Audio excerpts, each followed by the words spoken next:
Hello. Hi, guys. We are getting it ready. We're now thought it was going to be at like 8, right? So, um, sorry, 8:30. I said 8.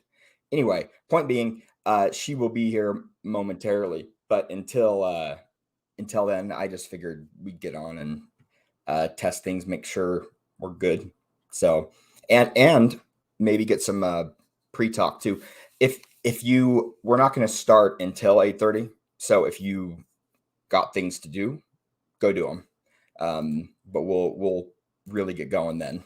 So at least that's what I'm getting. So stick with us, and we'll be right back. I wish there was where I could pause it. I just wanted to tell you. So give me a minute, and I'll figure it out.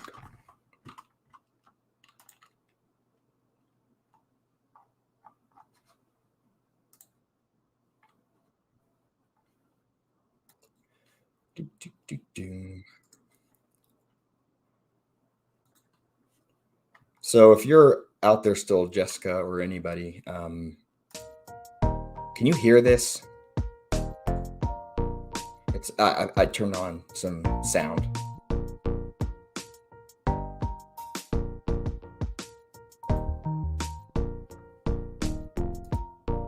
Oh, sweet. Thanks, Jessica.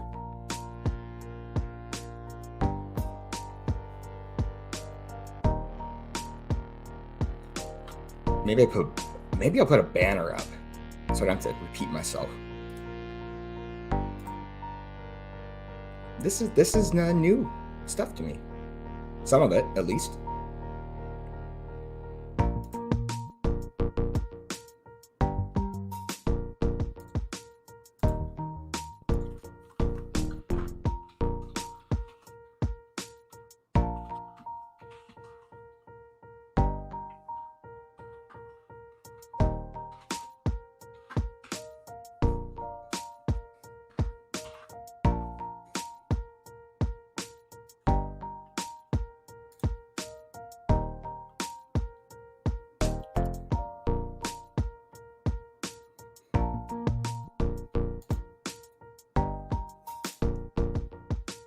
Can you see that banner?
Hello, if you just recently joined, as you can see, the show will start at 8:30, but we're just hanging out, listening to some sick background music that I just put on.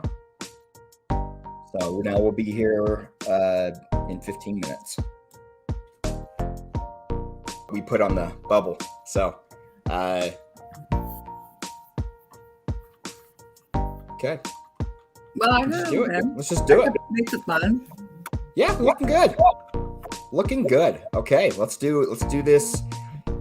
I'm gonna put a countdown, get a drink, and we're good.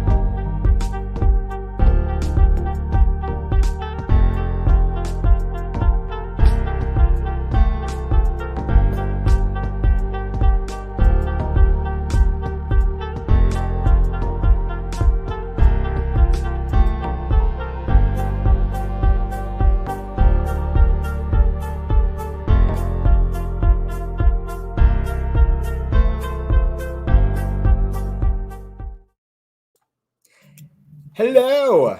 Hi, everybody. I did a countdown because we were sitting here for a minute. Yes. Yeah. Glad we did. I'm gonna get rid of this banner so that I'm not distracted by it. Here we go. There we go. Okay. My hair kind of looks like I just got out of the shower. Well, maybe you did.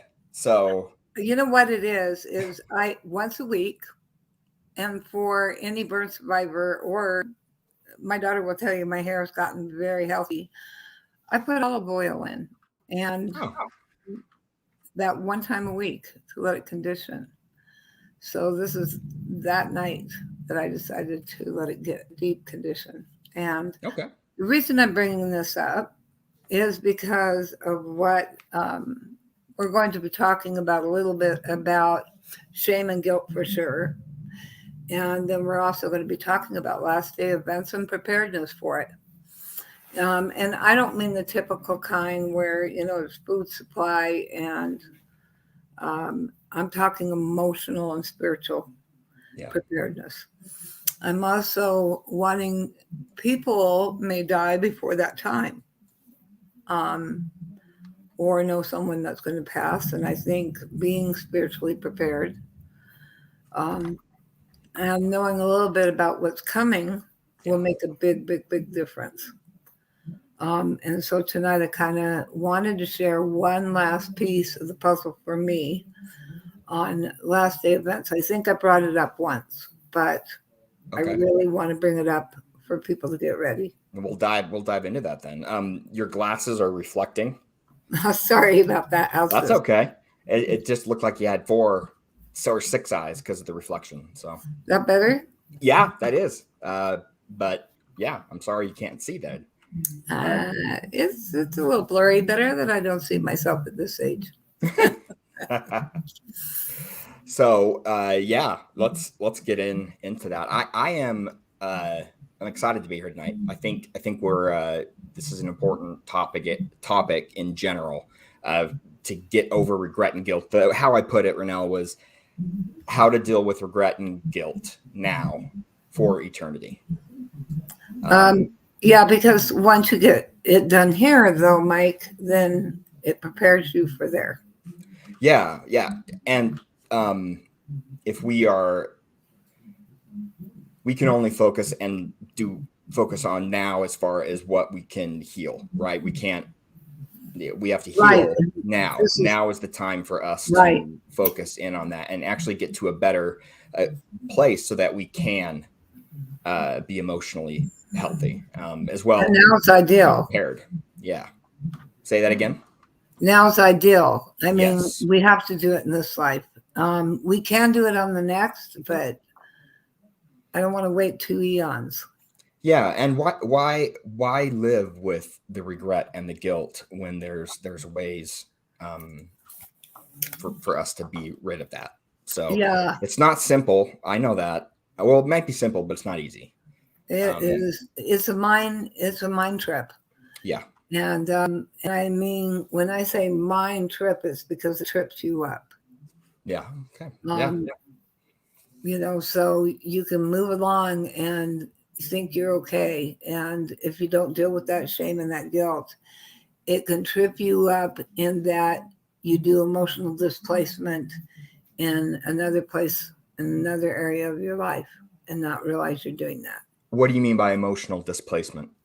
Okay, so oftentimes, let's just say that you had a trauma as a child, a real severe one, Been there. and you've forgotten about it. Oh. And you put it back in the recesses of your brain, and now it's coming up in your life. And you're feeling some shame. You think that you're handling it because you're remembering it. And, you're doing a lot of crying. You're doing a lot of trying to cope with the emotions. But you find yourself at work crying. You find yourself short-tempered with your kids, with your spouse, or you start making a lot of mistakes at work. And it's because you're displacing all of these emotions, trying to shove it down.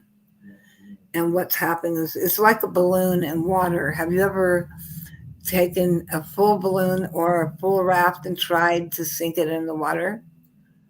Yeah. Or a ball between your legs, water polo?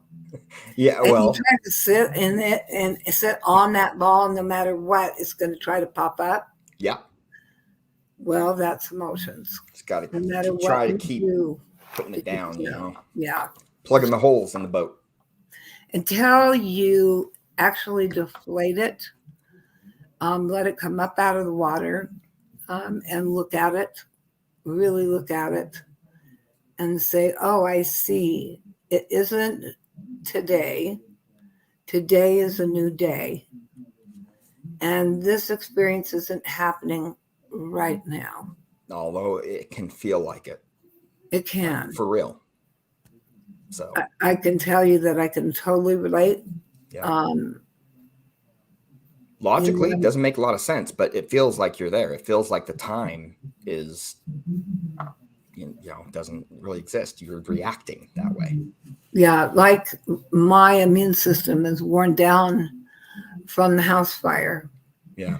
And I'm battling a mind trip to go, today is a new day. And I'm coping with this today by, and looking at it, knowing that it hurts, it's painful,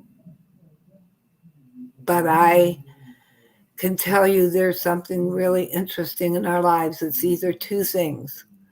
Life is about what's interesting and what's important. Is it important to handle? Well, it's interesting in the moment. But sometimes, like taking care of, let's say we have a child that's screaming and crying. Taking care of that child screaming and crying is more important in that moment. Can't put it off. It's urgent. You must address it. But the best way to deal with that is really having a friend, a really close friend who knows you inside and out, and has a spiritual preparedness and maturity to help you, or a good trained psychologist.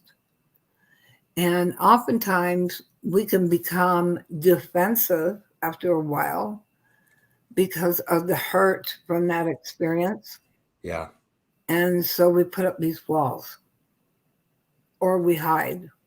Yeah. We do the fight or flight. And instead of saying, I need to feel safe, I need to feel protected.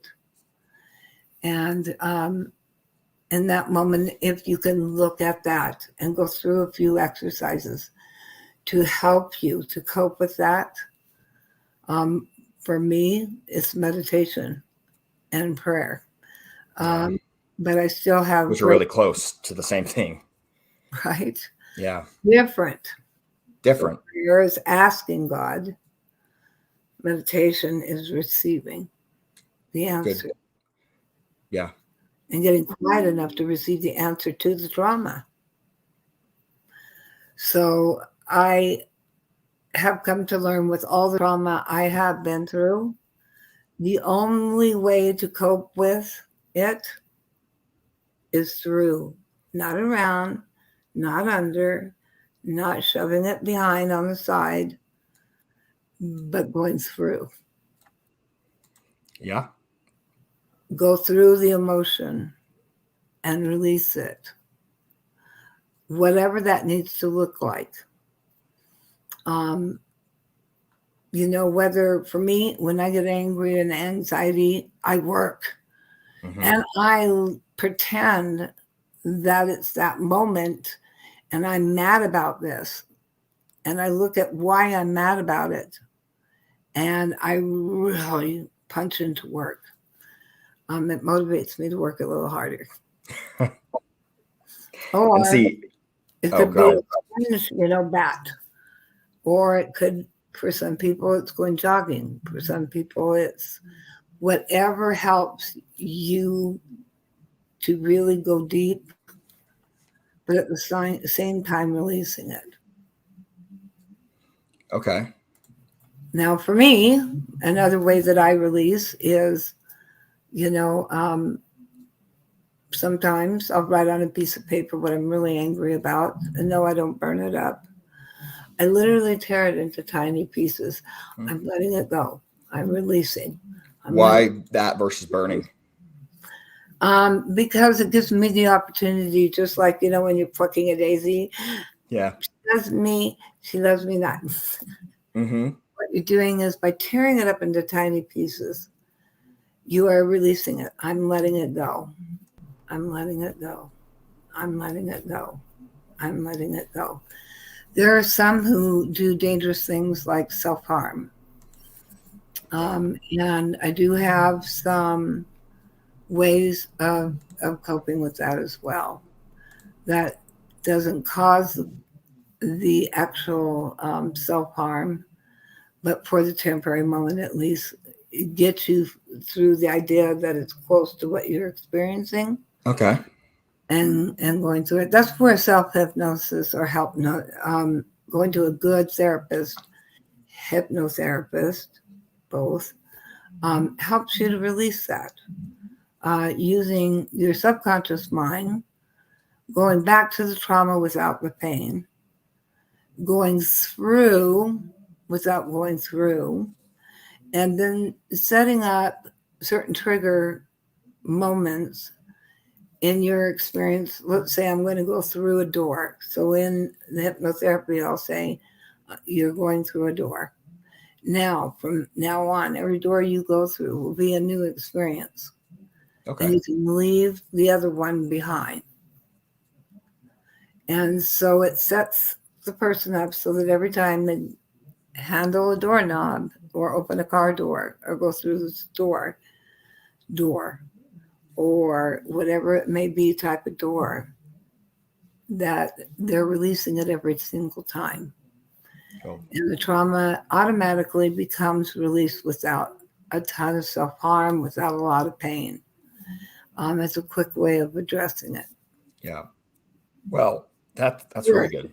I so far we've been talking about, and I love it, about the victim or the suffering of trauma and dealing with that way, but also on that same thing is the regret and guilt of mistakes, of things that have happened, and that things that we've done that are really bothering us, and that those things take a different approach, I believe. But go ahead. I was going to say, shame sometimes comes. We try to own guilt when it isn't ours to own. What do you mean by that? My grandson took his life, and I took it on. It's my fault. Maybe if I didn't talk about the near-death experience, he wouldn't have took his life. Yeah, I remember that. So I was owning something that didn't belong to me. Yeah. And oftentimes we take on other people's responsibility without taking personal responsibility of our own life and our own actions. So the only thing that we have complete, or let's say you are the victim, oftentimes you will blame yourself and go through that shame process when it's not yours to own. Because here's something fascinating. The mind does not know the difference, and this came from Einstein. The mind does not know the difference between what is imagined and what is real. Yeah. So every time that you go through the guilt and shame or think about it or feel insecure about it, you're living it as though it just happened.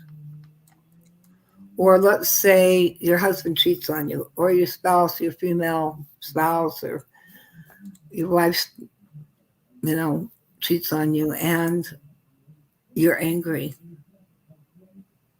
Usually I find that anger is usually hurt, manifesting in anger. And oftentimes hurt is self-blame and shame. Yeah. Or not feeling good enough. Again, it is not yours to own. I like the idea of, wouldn't it be easier to do this than to feel shame or guilt? And the moment that I do that exercise with people, wouldn't it be easier to do this than to live like this? Which one's easier? Yeah, that's good. When you get to the core of why you're feeling the shame and guilt, it's easier to release it when you know you have an alternative choice to do something with it and dealing with it easier. Because going through is a lot easier than, it just can be just literally a one-time shift. Sometimes they're hard. Can be, yeah. Can be. Sometimes it can be really hard. And there's layers sometimes. Sometimes it goes so deep that you don't realize what's happening, and it comes up at different times. And so, that's that misplacement that I was talking about. And the only way to know that is talking to people who love you. Yeah. And that actually brings me to a point is when we, oh goodness. So when we're talking about getting a therapist or doing things like that, they can't all go and do that. So what can we give people here and work through so that we can talk about that? Now, I want to do it on the point of the victim, and you've talked already great stuff about that. And I also want to talk about those that have perpetrated or betrayed. Here's how you know. Yeah, here's how you know when you know it's you and how you're dealing with it. I always have people do an exercise, and it's important you do call a counselor. Call me. So subscribe and like, and then leave a message, please. Because this exercise is easier if you have someone guiding you through it. Yeah. But I always have somebody write everything that everyone says about you that they like. All the wonderful things that are you. So you write on a one page all those wonderful things. And then on the next page, you write down everything that people say about you or that you say about yourself that you don't like. Okay. Now, you've probably heard, this type of exercise, but the link in it that's very different is linking the page of the things you don't like about yourself, looking about the things you do like, and how you're sabotaging yourself in the very way, in the very goals you want, in the things you don't like about yourself, and seeing how that shows up. Okay. And then you go, wouldn't it be easier to live the goal than to play the avoidance and the shame and the blame? and the guilt. Wouldn't it be easier if you are the perpetrator? And I know several people who have come to me and have done some horrific things. And once they understand that they want something that feels a whole lot better, Yeah. then they realize maybe it's easier to deal with the consequences and take responsibility than to continue to remember that event every day of your life for the rest of your life. Yeah. Either whether you're the perpetrator or the victim, both are going to require help. Yeah. And you can do that with, I mean, you need, regardless of getting a counselor or not, you need people that are close to you, that you love and you trust, and that you can work with and that know you. Right. And so don't find a way not to push people away, because that's one of the ways we sabotage ourselves. We push people away, and and that's a natural thing that we do. So that's my biggest sabotage. It's all isolate. I don't know what you're talking about. Right. Or I'll do things that I don't subconsciously know I'm doing to sabotage, and and I go into hiding, and it's because I'm insecure, and I'm coping with my insecurities, and I don't quite know. Here's this outgoing person that speaks for a living and does counseling, but at the same time, there's this person, this injured little girl that's insecure that pops up. Yeah. Or this early mother who went through trauma with her first spouse and was traumatized by him. That's always down to, am I good enough? And truthfully, that's what it's always coming down to. Whether you're perpetrating or whether you're the victim. It's why did I, like this with these swords that I have, right? Everywhere. Why did God let this happen? You've heard me say that. I have. I've given you my thoughts. God loves me. That if he loves me, then why, with all that I've been through, and it's more than I would say Job, or equal to. Sorry, not the Savior. I am not the Savior, but near. Yeah. I've lost loved ones that I care about. I've been betrayed by people that I love and I hold close, near and dear, a spouse, or a best friend. I mean, I've gone through it all. Yeah. I've lost everything financially. I'm there now. Yeah. That's why you must like and subscribe, because I had the house fire where I've lost everything. Why did God let this happen? I already went through a fire. Yeah. And I learned all the things I needed to learn. Wasn't losing that you think enough. that you needed to learn. Yeah. At least that you, according to your understanding of things. Right. And so what is it I still need to learn? Obviously there's some things that are manifesting right now that I'm still not dealing with feeling safe. And I know that's what it's about. Or feeling not good enough that, why is God letting this happen to me? Sorry about this, guys. As adults, when we look at it, a lot of times we can logically and see some of the answers, and we can understand it, and we know what's happening. But that's one thing. It's another thing to actually address that young, insecure girl, right? I have a young, insecure girl inside me as well. So, are you getting in touch with your feminine side? I have been trying for 20 years once I got married, and that it's going okay, I guess. Jessica asks, how do we get over? What, do you have girls in the house that are helping you with that? Trying, yes. There's 3 of them. My wife and 2 girls. So, but Jessica had a question. Can we put that out? Sure, Jessica, ask away. Okay, so And anyone there who has questions, I'll do Yeah. a session with you here. Yeah. Go ahead, Jessica. How do we get over when people have done evil to us, but never got any type of justice and got away with it? How do we let it go when we want justice? Will they get justice Really? after death? And then continues, there are some betrayals and evil things that have been done, and I can't seem to let them go. I think you're in the right place.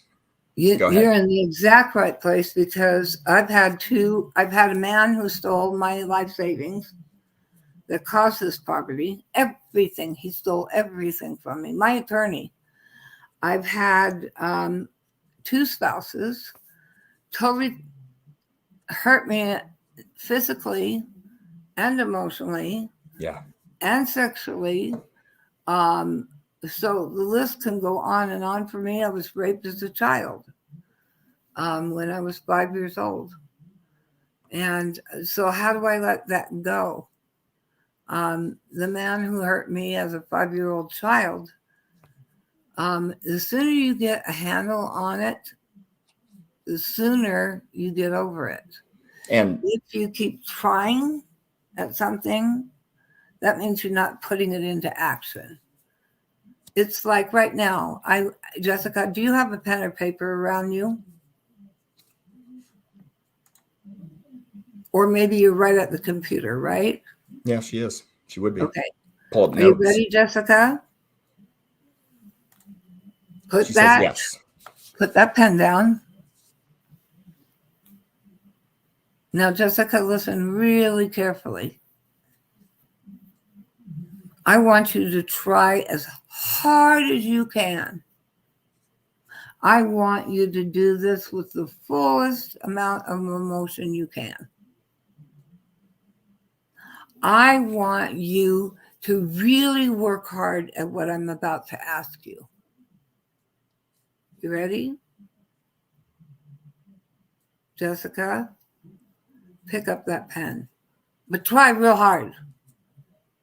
Now, you know it's going to be hard, so really make it difficult. Go ahead.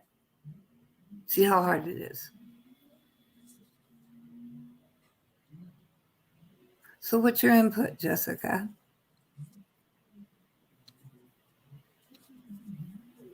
That was the exercise, right? Yep. Mike, how hard was that? Very difficult, because, and yet not, right? Right. Yeah. Why was it difficult to pick that pen up?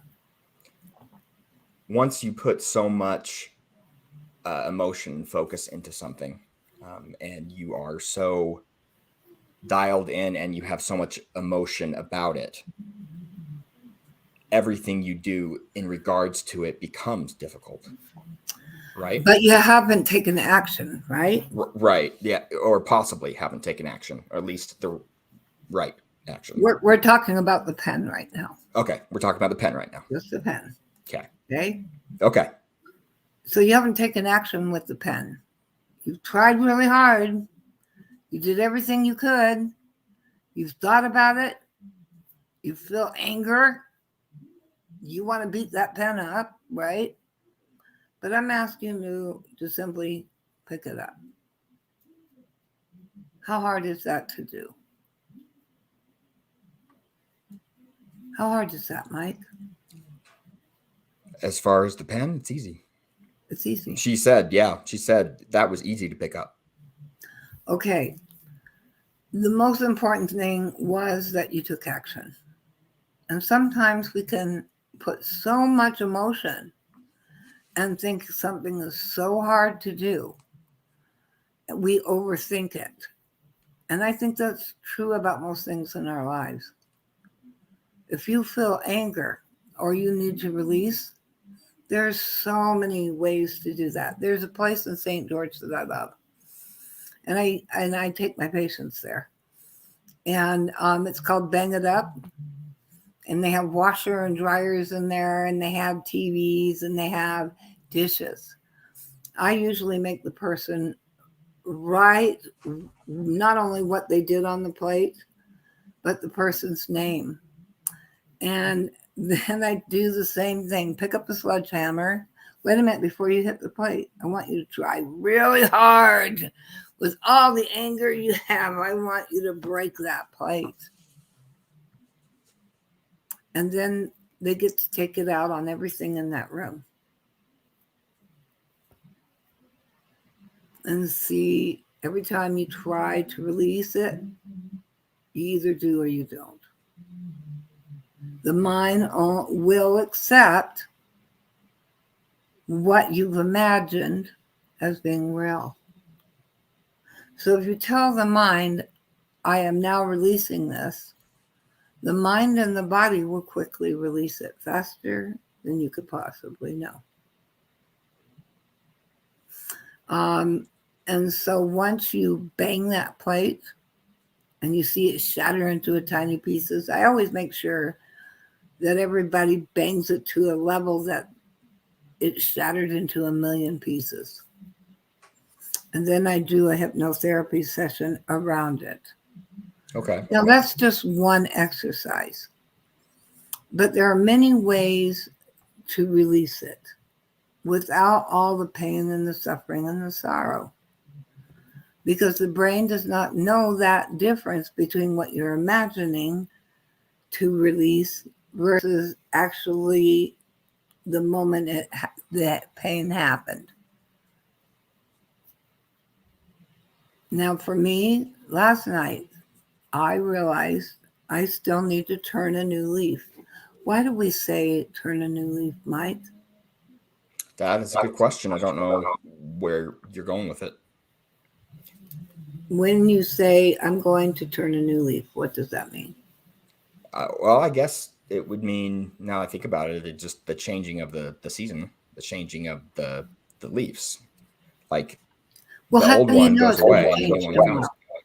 How do we know? How do you know? I'm getting an echo. Do you have a headset, a headpiece? Who, me? Yeah, like an earpiece. No, I'm sorry, I don't like. Okay, cool. Sorry for interrupting. Go ahead. No, that's okay. How do you know? How do you know for sure, Mike, that spring's coming? Because I've experienced it before. And But how do you know? Prove Well, I it to don't. me. Prove it to you? I don't want to. But prove it to me. I don't need It's to. really hard to prove it. Yeah, well, because when we look at it, it doesn't. I can't prove anything unless you've experienced it yourself. So right now we're in the winter of our lives. If you're going through a trauma, turn a new leaf is when the leaf unfolds in the springtime and becomes green.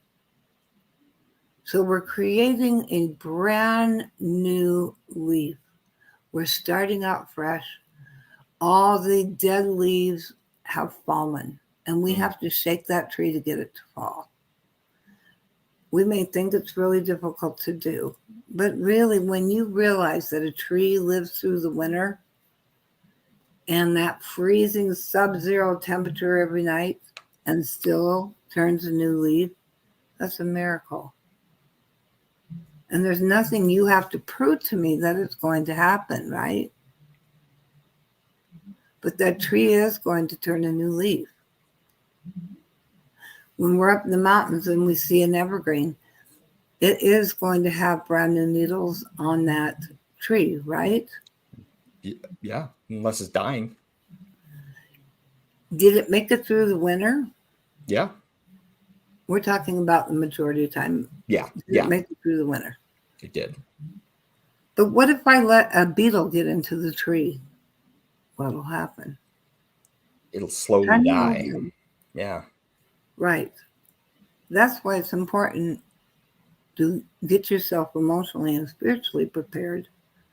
Pull out that beetle out of your life so that you're strong to make it for the next winter, the next spring, so you have a new leaf, so that you can have a full tree of new leaves and new relationships. Because I can guarantee you, if somebody's hurt you and you're still holding on to it, you're not going to have room for a new leaf to come on. You're going to still be going through the winter of your life. Now, let's say she assume like she knows that part and she wants to be rid of it, and the exercises that you've done may or may not be helping, but I believe that you're right in the sense that we do the necessity of it. I think we get, then that's an important part. We have to let it be. We have to. That's probably why people hear, and that when they read the title of how to deal with the regret and guilt, they want to be rid of it. And so it takes faith. Do you remember Simon Peter? What did he do for a living? He fished. He was a fisherman. So how many times did he encounter seeing people drown? Back in that day. That I know. He may have seen some people drown. Yeah, I'm sure. Because back then they didn't teach kids to swim, right? They didn't teach adults how to swim. Do you think that he probably, as a fisherman, realized the texture of water? Not the sky, because when you're out there, the sea can be very deceiving. It looks like solid, but it's not. Right. And when you're out on that water enough, you know how deep it is. And you're not going to be able to find that bottom. But didn't Christ come in a storm? In a storm, making it the utmost absurdity. Made it look super hard to Simon Peter and said, "Come to me. Walk to me. Come out of the boat. Take my hand." That's where faith is believing things are true as though they were true. We don't know what God is preparing for us to deal with it. We can only have faith that He is dealing with it. I had to go through my mind tonight. I am so mad at that attorney sometimes when I'm living in utter poverty. I don't even have $1 to my name right now to buy food. And there's no food to eat. And I'm so mad this attorney is filthy rich. He graduated from Harvard, and he's not going to go a day without a warm place to sleep or food. And then believe me, I took him to court in every way because what he did was a crime. I am so angry tonight that I finally had to say, I've got to let this go. I have to be proactive. It's stopping me from doing the things I need to do. And believe me, it is. So I cannot live yesterday. I can only live this moment. So the only thing that I could think to do was he has now cursed me with poverty.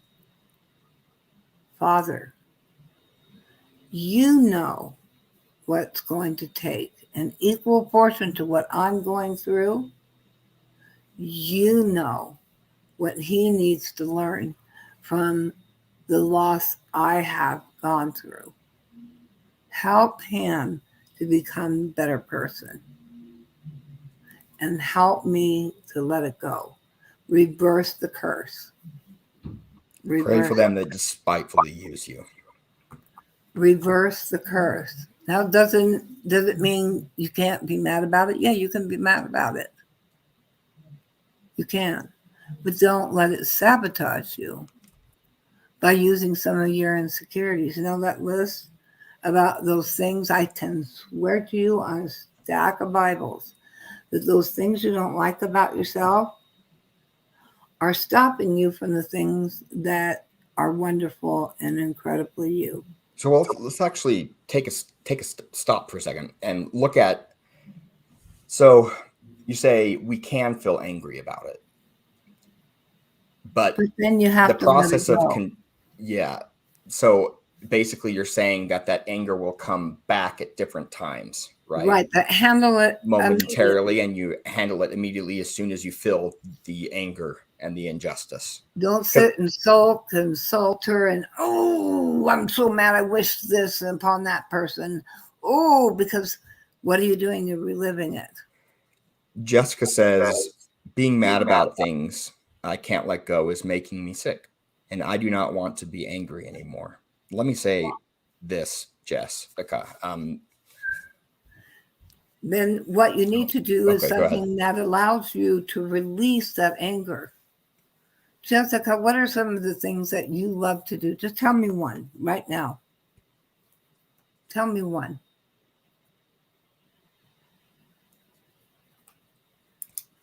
Has she written one? Mike? I'll say as soon as she does. Okay. So it'll be And interesting. well, I do want to be careful when it comes to because we're live. I don't want to put her in a position where she feels. Is that? Oh, I won't. She Okay. doesn't need to say it out loud. I just want her to look at it. Okay. And she said being in nature. Oh, well, okay. See, she did it for me.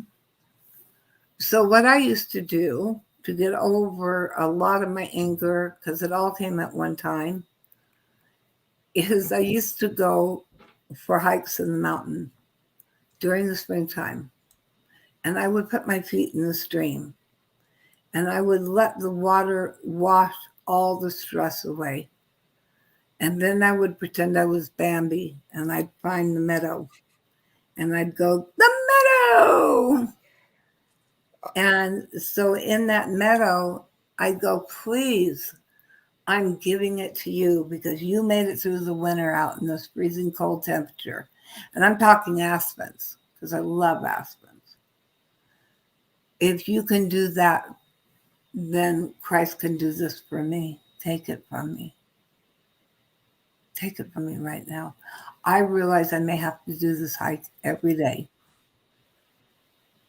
But then I found out that by taking those nights, every time I went, I'd learn something new, not only about nature, but I was also learning something new about myself by releasing it. And it took a long time. I'm not going to say it happened overnight. It actually took, I think, 3 years of going to the highest mountain in the Uinta and hiking a couple miles into the mountains to find the meadow and releasing it and giving it to the forest. And that's where I was going to go is when it comes to the meadow, when it comes to what it is that is going to allow us to let go of things or get to that point where you're at the meadow. It's replacing it with joy, something that is joyful, right? So mine is laughter. A lot of times I find reasons to laugh. Laughter will shed away those feelings very quickly. And it also breaks ice in rooms when it comes to it being icy and cold between relationships. Humor is a very powerful tool, along with doing things that you love and enjoy. But in those moments, right, in those moments where you're feeling the anger and it's coming up in your natural, normal life where you can't just go on the hike, there are things you can either remember and imagine you being there and taking that trip. Or you can actually do I'm a physiology person for release. So that means I have to do something physical to help me with that release. And I think most humans are. So you're right, Mike. If it means going in the backyard as your meadow, do it. But you have to take that first step to put it into action, right? And you have to, Jessica, if you were to imagine every step like I did on that walk, that I was a little bit further ahead of the problem, then the answer found me every time I did that. and said that to myself. Wasn't it easier to go to the backyard or to imagine that beautiful garden or going for that hike in the mountains? Is that not easier than feel the anger about what you're feeling? Right? Yeah, it would be. It's a lot easier. I would rather feel this way than this way about something that I can't change anymore. Yeah. Well, I can't change that my husband's no longer a part of my life. I can't change it. He's already married again. I can't do anything about that. I can only do what I can do for Renelle. Jessica can only do what Jessica can do for Jessica. You can take a rock. And I used to go on the beach and do this. I used to pick up shells along the way or starfish. There's not any starfish now. But I used to pick up those shells and I'd say, I'm giving it back to the sea. Here you go, Terry. Boom. And I'd throw it out into the ocean as hard as I could. There's a Bluey episode about that. Oh. If any of you have kids out there, there's a Bluey episode about throwing, something that you're angry and is bothering you about into the sea. And I think there's wisdom there. Jessica said, I will pray more to have it taken from me. Sometimes I think it's gone, but then it comes back and I will. Then you need to do something new. Maybe it's not the forest. Maybe it's a new hobby. Maybe it's something you love, really love, something that you're really good at. That just means you need to do something to change the direction. And I want to say a few things because I give her all the courage to bring it up here, now, live. Jessica, that took a lot of courage. That took more courage than literally going and telling him off. That was huge. And I commend you for it. Sorry, Mike. Go ahead. No, that's okay. She just said, okay, maybe I need to break plates. So I was smiling about that. But yeah, do we need to feel love and forgiveness for people who have done evil to us for our eternal progression? Will our progression be blocked if we don't love and forgive them for doing evil? See, this is a problem that we have. I was thinking about the Savior when he was dying on the cross. And there was a man next to him who was hung on a cross. And he said, I don't understand. You're a man who's done nothing. I'm a man who has done horrible things in my life. I deserve to be up here on this cross. So why is it that you're up on the cross?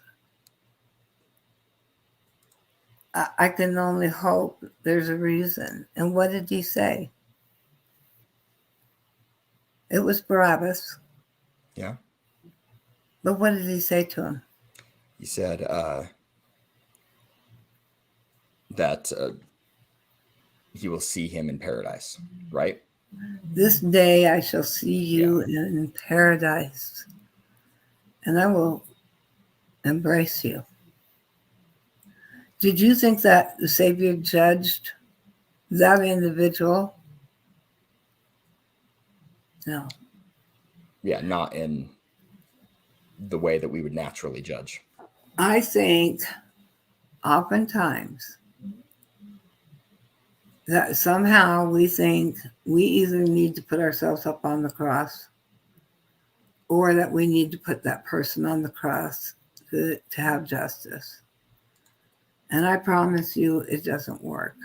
Well, because frankly, we all deserve to be on that cross. Right? Yeah. I mean, that's the thing. You have to trust the Savior. You have have to trust God. And I've got to put, I mean, she says, I think as spirits, we feel love for evil people. Do you think, I think is what she meant. As spirits, we feel love for evil people, but do we have to do that in this world too? What if we fail to love and forgive them while we are alive? Before you hold that thought real quick, because I have to get this, I have to finally say something. Okay, go ahead. So,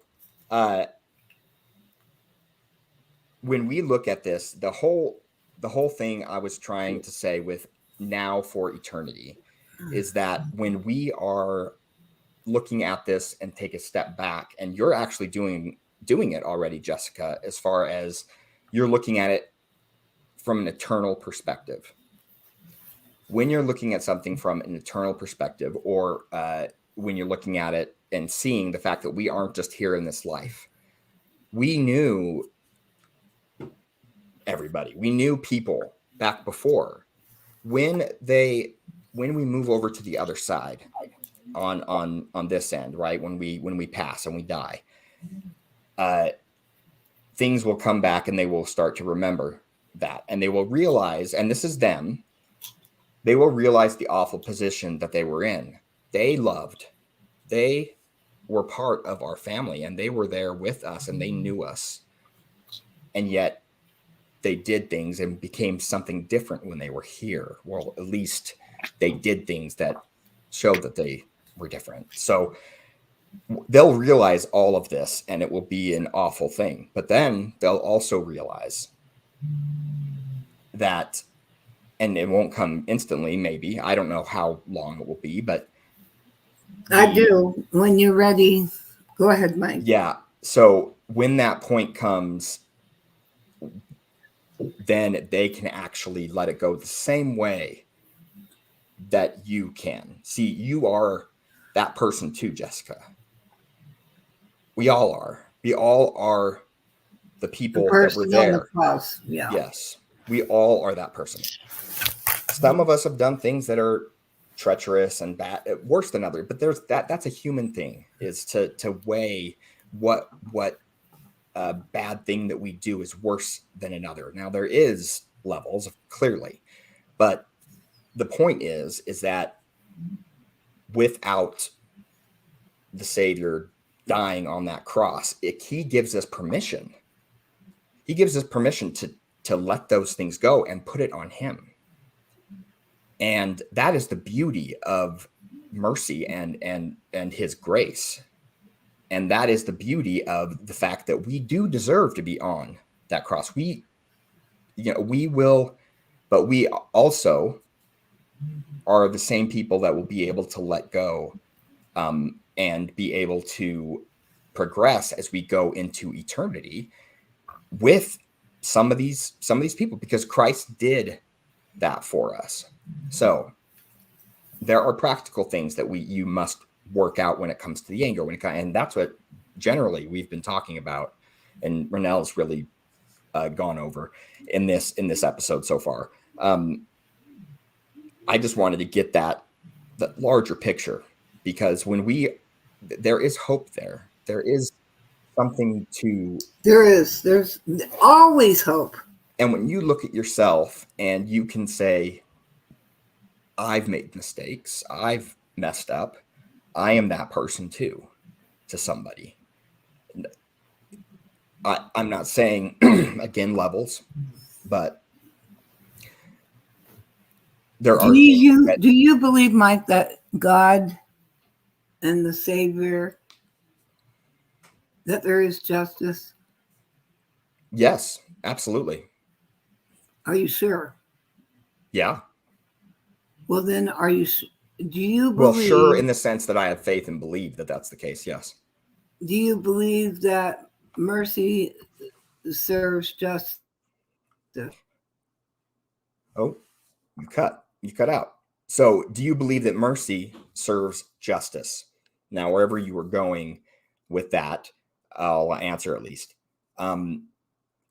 Mercy cannot rob justice or take away from justice. Justice has to be played out. But that's what I mean by the Savior in Christ. is he paid for it. Justice is had. It is done and given to him. And we are the ones that are holding on to it. We are the ones that are grasping that pain. And trust me, I spent 7 years at my parents' house, married with kids, learning this lesson that there is no, regardless if we see the justice or not, or who it's perpetrated and what justice goes where, it will be paid. And I know we don't want to put things on the Savior, right? We don't we don't want to cause more pain, or we don't want other people to cause pain. But the bottom line is that he chose to do that for us, all of us. So you knew those people before we came here, and you likely will know many after, people that betrayed here. And I believe that there is justice, but that mercy is the way that we can get past these things. God's mercy for us, and our mercy and our acceptance for where we are now, with the hope that as we go into the future and as we go into this next life, because this life is short, it really is. When we go there, that we will have hope. We can have hope that we will have that joy. And I believe it. I believe it strongly. And that's where faith really does come in the healing process. And see, I don't have the same, I'm different than Renelle. I don't generally get angry about things in the same way. It's different. I experience more sadness. Now there is anger, of course, but I experience those types of feelings more often that are problematic for me. So, and I'm sure, I mean, we experience all of it, right? But I don't have that anger come back really anymore. Unless I'm like face to face with those things that happened, and that would be a physical reaction. I understand that there's a difference between the physical reaction that our body has that must be healed either in this life or the next. That physical part is reacting to something that triggers it and pulls things back, or reminds you, right? So when it does that, we can again go through processes of letting go, right? Or trying to. But part of that is taking the step of looking at what tomorrow holds, or looking at what now holds going forward. So I will say this, and hopefully Renelle can come back. Here she is. I said it, and here she is. Hello, Renelle. Welcome to Solar Flares. We're in the solar minimum, and so we're going to have a lot of these coming up. Yeah, well, welcome back. Oh, thank you. Sorry about that. I got to talking. Maybe so you know what? Maybe the solar flare kicked you off because so that I would have a chance to get my thoughts out there. Your 2 cents. But I don't even have that, Mike. That's valuable. It is. That's worth a lot to me right now. So I was just saying that I was going to relate an experience. My father, who passed away not long ago, I was sitting with him at a Waffle House. I was 16 years old, and I'd gone through stuff, and it was rough, and thinking about the past was painful. thinking about the future was stressful. How old were you then? 16. Oh boy, things are really hard for boys at 16. Yeah, Sure. I agree with that. So things in the future were stressful, things in the past were painful. And I asked him, Dad, I can only live in the now. I can only do that because if I think about the past, I'm sad. And if I think about the future, I'm stressed. And I asked him, do you feel that way? Do you feel that regret? Do you feel pain from your past? And it surprised me. And he said, or do you have regrets? I guess is the question I asked. And he said, no, I don't. And I didn't understand how. I didn't understand how he could be there until my adult years, and really recently since he's been gone. Mm. And it comes down to being understanding that eternal progression is, and feeling it, and having the faith that that really is what's going to happen. What happened in the past of before we came to Earth is real. What is going to happen after is real. And believing that and really having faith, over time, those things heal. I don't really get angry anymore about anything of the past, the things that happened to me. There's not an attachment to those things anymore, really. Not emotionally, at least in some aspects of my life, unless I come face to face with dealing with it and there's a physical reaction that I have to deal with. But in general, those memories don't bring anger anymore. And that's through a process. That's through a process of having faith of where we are and where we're going. And there's not a competition for who can feel the least anger, or a trying to get ahead, or we are where we are. Would you believe that, having that eternal perspective, that Christ can exact justice better than you? Absolutely. That's what I say all the time. Yep. You know what, God? I can do some damage. When I get mad, I can do some damage. But nowhere could it be equal to your justice. So I trust you that you'll take care of this. Whether it's to help me or help him, I trust you. Yep. I have all the faith, total faith that you will take care of this. Now, I don't understand this whole money deal right now. I'm sure I'll find out how or why. Part of it is I should have gotten my book done when I felt prompted to a year ago or the year before that. I probably could have had income coming in from those books, but you never know. Yeah. Who would have thought I had the house fire? Yeah, no one would have thought that. And I would lose everything again. Who would have thought that? Who would have thought that I would have sores all over my body? This is what, so this tried my faith, and Mike will attest to this.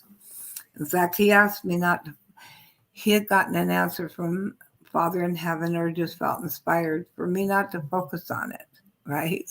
Mm-hmm.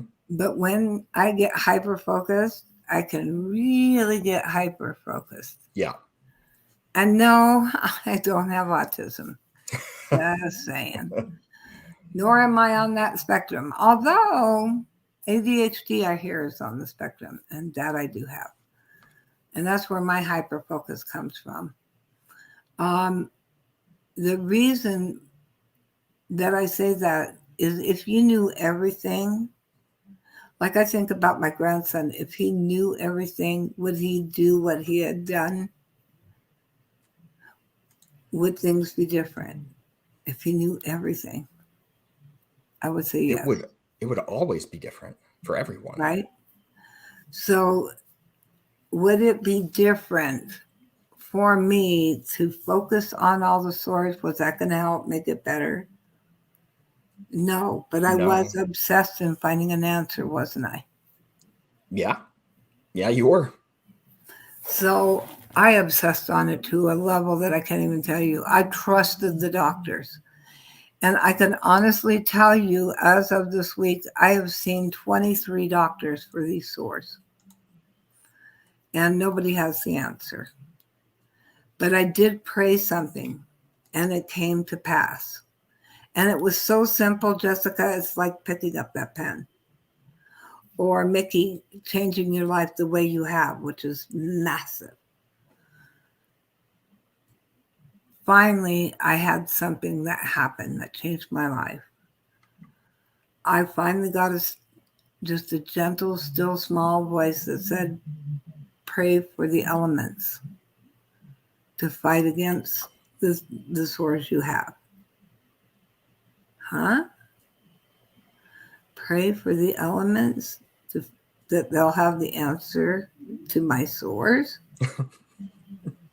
Remember I said that? What does that mean, Mike? It sounds to me like, you're in the trees and you're dancing around a fire and you're like, hey, elements, tell me what do fire. I feel?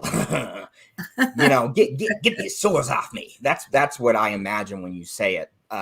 Right. I understand the context a little bit different, but yeah, that's what plays on in my head. So speaking of fire, that's actually what I was thinking. Was this because of the fire? Yes, it was. Was it my not releasing the fire, my feeling of being trapped? Body is the best way to feel trapped, right? Yeah. So was that a part of it? Yes.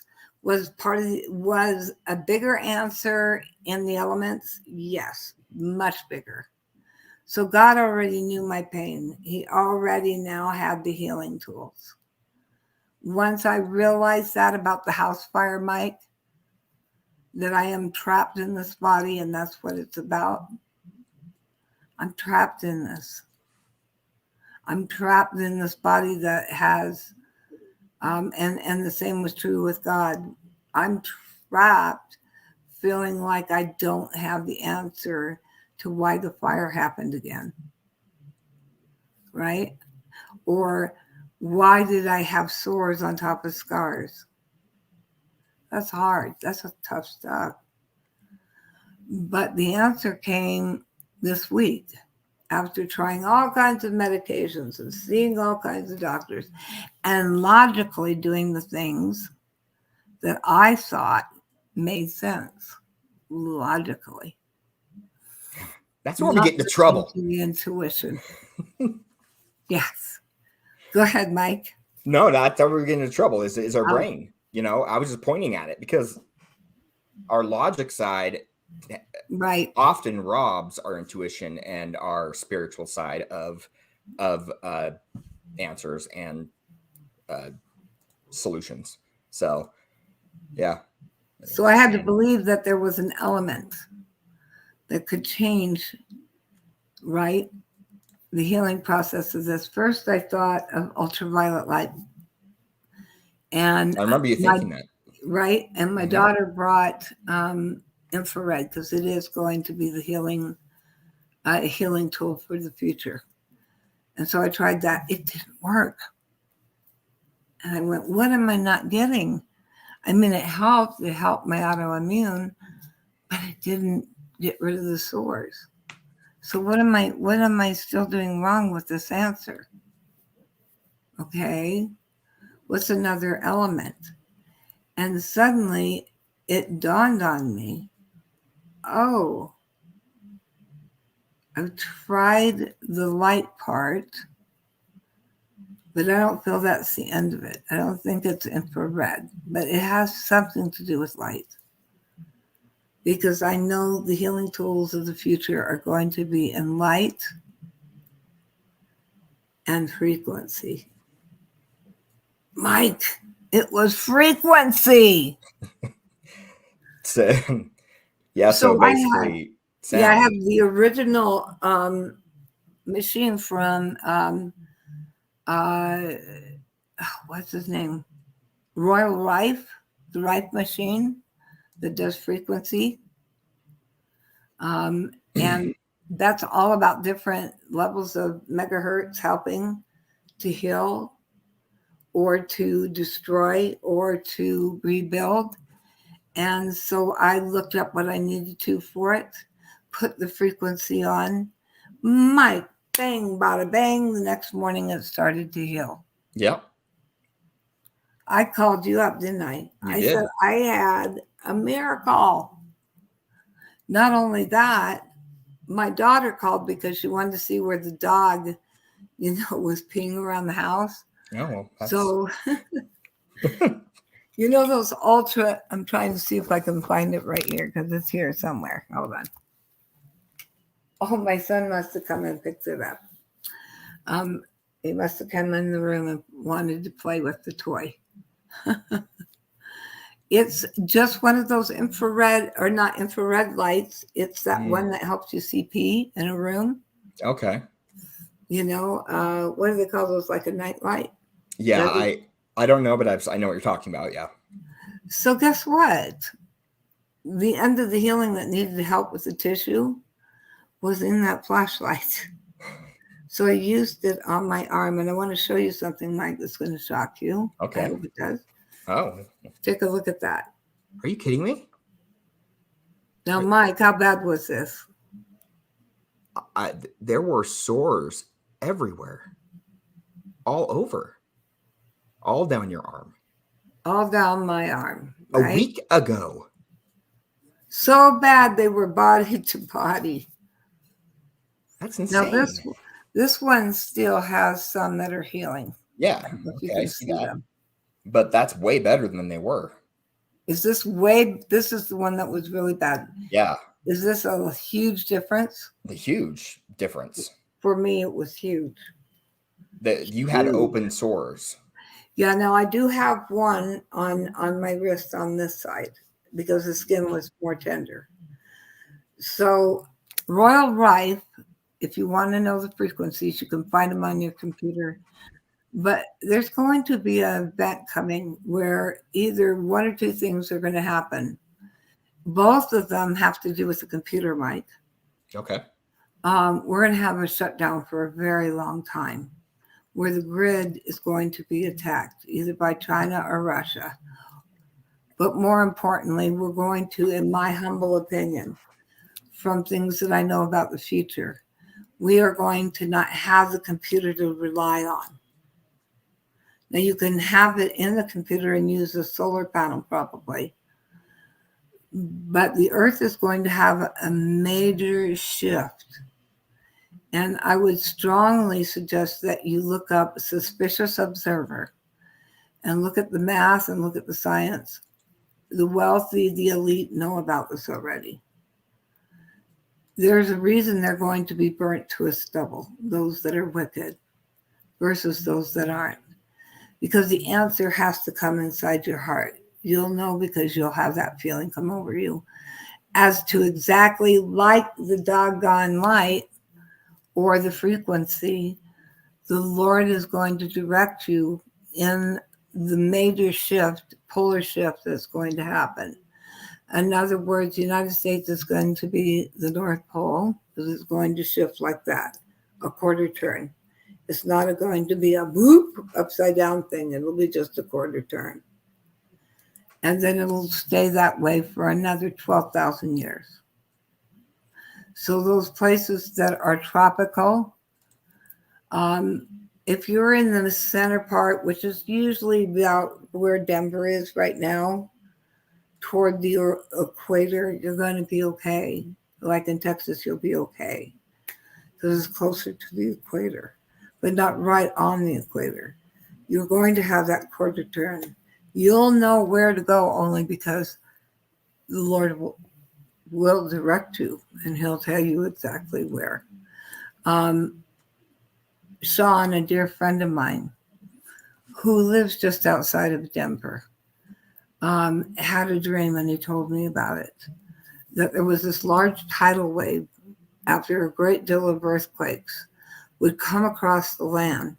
And then if anyone remembers that big tidal wave that came through Japan and Yeah. it went across the fields. Yeah. It was massive amount. When it hit the nuclear site. Right. Yeah. Or the ones that went even more inland because it was flat. Mm. He said that the Lord had told him to go to a certain point, an exact elevation, and that he would be safe. And in the dream, he kept begging his sister to come and join him and his children. Bring your tent, bring your food, you will be safe. She goes, no, you've always had those kind of predictions. You've always been wrong. Says, no, sister, I know I'm correct about this. Please, I'm begging you. She goes, I can't deal with this. I've got a whole lot of things going on right now. We just had a major earthquake. I don't have television. I don't have a computer, blah, blah, blah. She was upset. And then suddenly he said it went silent. And the next thing he knew is he heard like the rush of what sounded like a freight train coming. And the water came right up to his feet. And he was standing at that elevation. Yep, across the prairie lands. And the water came right up to where his feet were. I believe that's going to come to pass for him. I really do. But it will be different for all of us. Just don't go underground. Because what happens to gophers when they go underground? Yeah. That's a good point. Yeah. And what happens if the earth has so many earthquakes that the mantle unlocks? If you're underground. Yeah. There's very few safe places, but that's what you're saying is that God, if he's going to bring to pass and set in motion things that are going to bring to pass that kind of event, he is going to put on the other side of that the miracles and the communication to get there, and you can expect Prior. that kind of prior. And you'll know because the Lord will reveal it to you. That's why it's important to have your heart right, and not just for survival physically, but because of our spiritual self and our happiness and joy, honestly. So she did ask a question that I've held off. I've held off for a minute because I wanted to get So anyway, I'll ask the question: will our eternal progress in the afterlife be stalled if we fail to forgive and love those absolutely toward before we die, or absolutely will the progress be the same if we just forgive them after we die? After we die, it'll be much harder. Because when you have all the keys and knowledge given to you all at once, you're going to have a harder time with it. Let me give you, for instance, one of the things that came up for me in the life review. This goes to that moment of, do you really believe that this pole shift is going to happen? Look it up. And this is from her near-death experience. So she had a life review that went through all the things in their life. So go ahead. Right. When I died, that was real. Yep. So that was absolutely real. Yep. There's too much medical paperwork that says it. When I was on the other side, the things that I was looking for, that I felt guilty about, that I had asked the Lord for forgiveness and had done everything in my ability to take care of what needs to be taken care of, right? To let go, to forgive, to forgive myself. Guess what? It wasn't there. Because I had gone through all the steps to change it in this life and make good what needed to make good. What shocked me was something else that came up that I didn't think was a big deal. But for me, it was a big deal because I'm one who's a firm believer in living up to your responsibility in this life. And yet this is the one small responsibility was in our church, we have something called visiting teaching. Now we have it called visiting angels or administering angels that go and visit families who are, in the area and checking on them. And so I was allowed to see how the Lord had prompted me to go over and visit a friend or go over and smile. And I got to see the consequences of what happened when I didn't show up. And I got to see the repercussions for my actions. For the other person, it was serious. They really needed me, and I didn't show up. That's why when I shut down, Mike, you know what that's about, and I know how painful it is to you. It's a horrible thing. It's a horrible thing for me and for you. Now, for most people, they would say, that's not a big deal. Well, yeah, for me it is. So, in other words, you won't know the scope of how much things dovetail into each other until you go through that life review. But forgiveness and turning it over to the Lord only comes when you're ready to. Those who have done things like, I remember seeing an interview this week of a man called the Iceman. And he was a hitman most of the years he was an adult. And they called him the Iceman because he would kill people and then put them in a refrigerator or a cold storage until he could get rid of the body. And the interviewer asked, didn't you feel any guilt about the people that you hurt? And you know what he said, Mike? I could guess no. No. They were bad people. Oh, and you're the judge of that, I guess. That just shocked me. But he said there were only two things that really hurt him, is how it affected his family. And he says when he thinks about it, he cries uncontrollably. So do you think he's had some time in prison to take a look at what his actions have done? Yeah. Do you think he still will? Yeah. And it may take an eon or two for him to see the hell that he has dovetailed into the next, to the next, to the next thing, and how many lives were affected by his actions. So that's how Christ is the one who exacts justice, because he's the one who allows you to see that dovetail effect. When you're there, you feel things more intense than you would here by 100-fold. So if you're feeling a little guilty, you're going to feel 100% more guilt. The other thing he said is that one time a man owed, because he worked for the mob. Okay.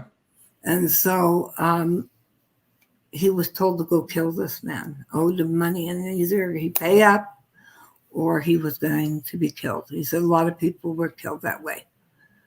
Either they paid up or they were killed. For this man that he was told to go after and was hired to hit, couldn't believe it too. Most of these, I thought, you do not know yet, buddy, that $2,500 to kill somebody is crumbs to the value of how God sees that individual, right? Yeah. Well, man. He has no concept yet, but he will.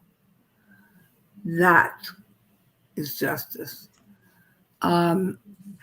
But what he said was, this one man said, I don't have the money. Please just give me a half hour. Please just let me pray for an answer. And he goes, okay, you have a half hour. If God does something to stop me from killing you, then that'll be the answer and that'll save your life. I thought this was really interesting. So the guy got on his hands and knees and started to pray for an answer because he didn't have the money to pay him. He wept and cried and prayed for his children and his wife, that they would know how much he loved them. He did everything openly in that prayer. The half hour came, and guess what? There was no money. There was no event that happened. But the hitman was touched deeply. So there was an event that happened. But it hit the hitman. Yeah. That was the answer. In the most unlikely place. Yeah. The coldness of his heart. That's a yeah. The power that he has to purge and to take care of us in the ways that we need is real and there. Mm-hmm. So our ability, and we have to choose and act, like Renelle said towards the beginning, and many times actually, our actions do something quick. Yes, and if they are focused on a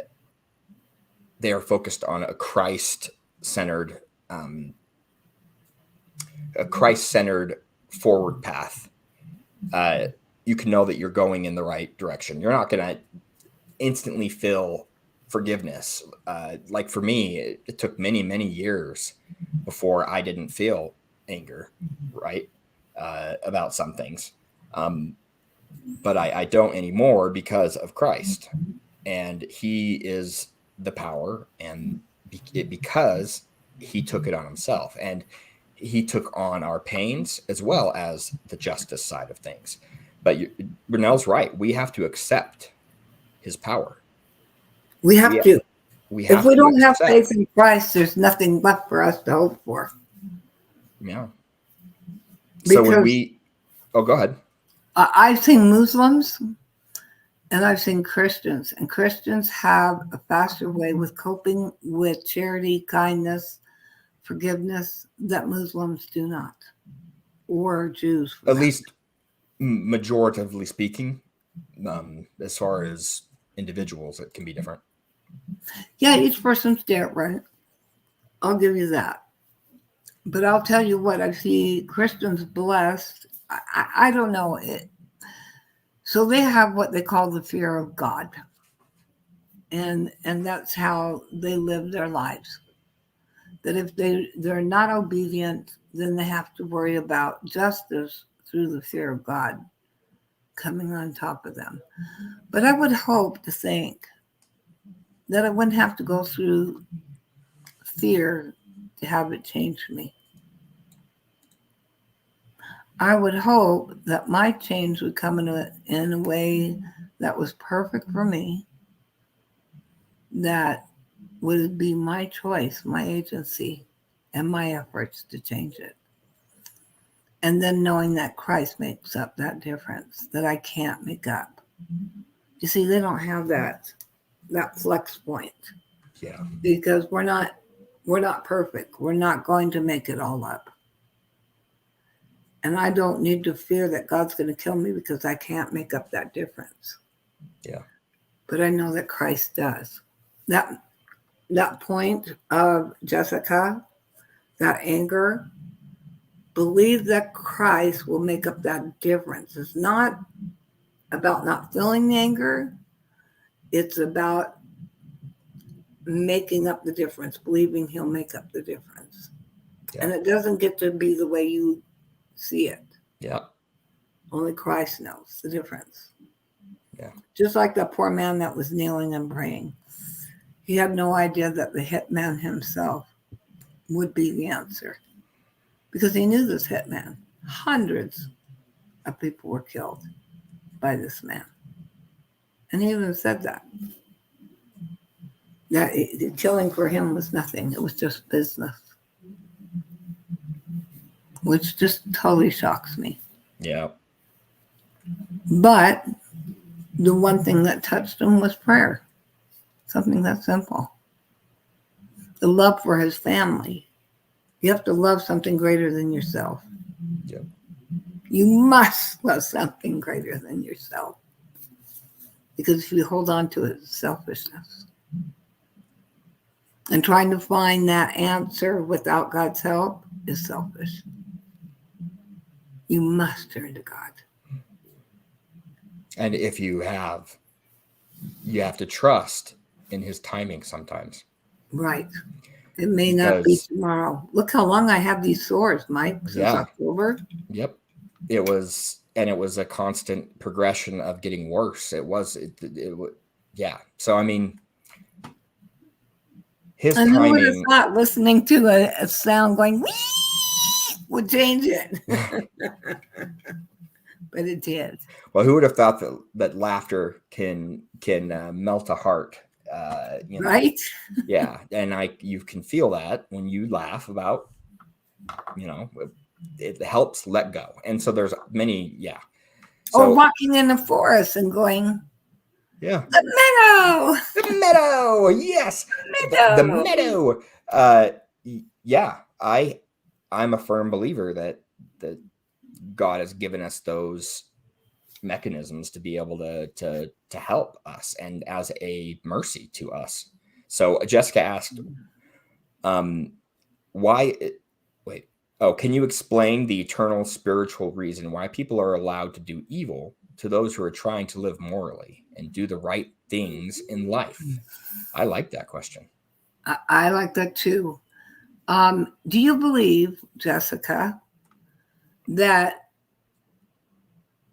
in all bad things, God will turn it around and make it better than it was before? That the person, let's take Hitler, for instance, and the Jews, and all the millions that were killed. Do you believe, one, that Hitler will progress? Yes, he will. Because we all must progress. We all must, even those in the utter pits of hell, which he is in.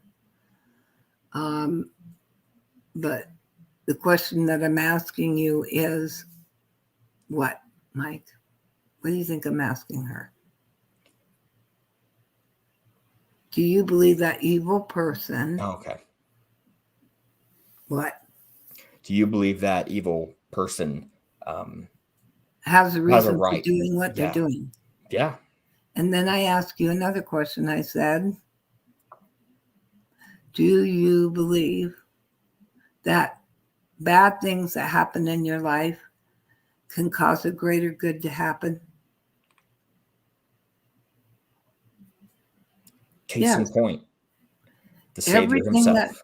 Right. Everything that's bad in life, God turns it around and makes it better. Look at that story of the Iceman.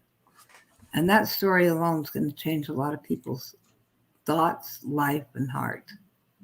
He'll still go to hell. But look at you assume. Well, yeah, right. Because he's serving his time for the rest of his life away from his family in jail. Yeah, that's hell itself. Yeah. That's suffering. Yep. So, do you believe, though, that he does that? So, what I understand, and we'll save this for next week, Jessica, that there are people who, once they make that bad choice, because we all have that opportunity to say, I'm not going to do that. Right? No matter how great the test. Did David, who brought in Bathsheba to himself and caused the husband to die, do you think he was forgiven, Mike? I'm not going to say, because I have a policy of never doing that. Well, stay tuned to next week, because I want to talk about the very thing that Jessica brought up about, do evil people know that they're going to do evil before they come So let's save that for next week because Okay. that's quite That's a a topic. yeah, that is quite a topic.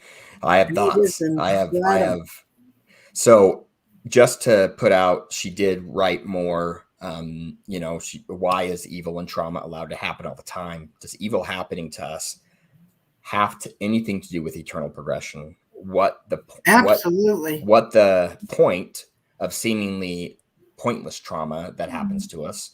What's the ultimate purpose for all of this pain? And maybe they're allowed to do evil for their own growth, so they can eventually see how their actions affect others. Yeah. I mean, I should have been out speaking. And the moment I made that decision to go out and speak is when I got my sores. But I should have been prepared for that long before. I could have avoided a lot of pain. Did I want to take care of that irresponsibility in this life? Yes. Am I a great speaker? I'm beyond a great speaker. I am a very good therapist and I'm a very good speaker. Do I believe that it could get corrected in this life? Yes. I can still reap the blessings of that in this life, but I have to act now. And it took me getting down to my humble knees and saying, no, I really will be proactive in looking for speaking opportunities. And the moment that you put that into action, honest to goodness, my Lord blesses you just like that. Just that quick. We can, and sometimes does. Sometimes he really, really does. And but we have to look at the Lord's hand in all things, because once you see the Lord's hand in all things, then you see all the answers. Yes. And at least see all the answers from the perspective that we have. Because God is almost, it's unknowable. So in our situation where we're at, we can only there's so much speculation, right, that we can have. And some of it's actually good, I think, therapy for us to try to think through and try and imagine, because imagination can get us there and do more. Anyway, point being, we'll save that for next week, because this will go into healing. Yeah. So now we're going to be on the other side of forgiveness and healing from the person who's hurt us. And that will be next week. Yes. And also those that have, when you have made mistakes for yourself as well, I want to make sure everyone understands that there is hope in Christ. There is a point to continuing, and a point to try and let go of the guilt that you feel for doing things that were bad, and working with the Savior and letting him take that. You have to trust his power, whether you're the perpetrator or the victim, because sometimes you are the perpetrator, regardless of what we want to believe. Sometimes you are. Right. Or sometimes the very thing that's been acted on us, we end up perpetrating it into our lives, and our children end up being punished for it. Yeah. So, but in the end, we will look back at these things and we will be able to have an eternal perspective. Yeah. That is the key, I think, to understanding what's the point. So this exercise is part of the answer. And next week, I want to work on that. Cool. How we see and how you can find those answers a little faster, so that it can happen instantaneously, because the Lord wants that. I don't believe he wants to see us suffer a long time to forgive someone. At least I really don't. Yeah, I don't believe he wants that. Because I'll tell you what, we'll share this next week. Why? Okay. Because you can end up hurting your family or hurting friends holding on to that anger. Most definitely, or yourself. and your physical well-being. There are the reason I kept going and have said a few more things is I want to make sure there's no holes and kind of wrap those things up so that next week we can talk more about that healing and getting Right.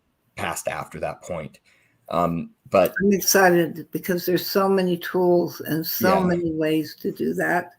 But there will be some things I want to discuss about healing next week. Okay. Well, we're almost done, but I have to say one more point on this, because it was the whole reason that I felt this way to begin with about this topic. When I was at my worst point, it took me and brought me into my family's, my parents' home. And it ended up being for 7 years. Interesting. But I look back, had I not gone through that, had I not taken, and God had things that kept me going and stuff, but the whole point was I would have robbed, had I just instantaneously been better, I would have robbed my children of so much growth. Sometimes things happen and there's purpose in it that we can't see. I couldn't see it at the time. So 7 is fascinating because 7 means 7. final, right? Yep. We also know that the Lord blessed your children and Yes. yourself to be closer to your father before he passed. Yes, very much so. And that made one complete part. In the scope life. of things, that was the greatest blessing. It really was. More than the trauma. Me losing my job, falling as far as I did, and to no fault of my own. Oh, I made mistakes, but that was not the point. I fell, and sometimes I just had to go through that, and there was a timeline. And God was in control because I must have. The only way I can imagine this is that, and we'll talk about this next week, is that I did agree. I see. And it's okay to be angry. Like I said, just as long as you use the anger to be constructive. And that is what I want you to see next week. Yes, next week. And that's on the other side, right? So, right. Other side next week. No, you could do it here in this life if that's what you mean. No, I was going to say we're saying on the other right, to the other side. Because that's what we say at the end of our show every time. Closing, now, yep. See you on the other side. See you on the other side. We'll talk to you next week, people. Love you. I love you. I love you. Don't forget, like and subscribe. Like and subscribe. Help us get to 1,000.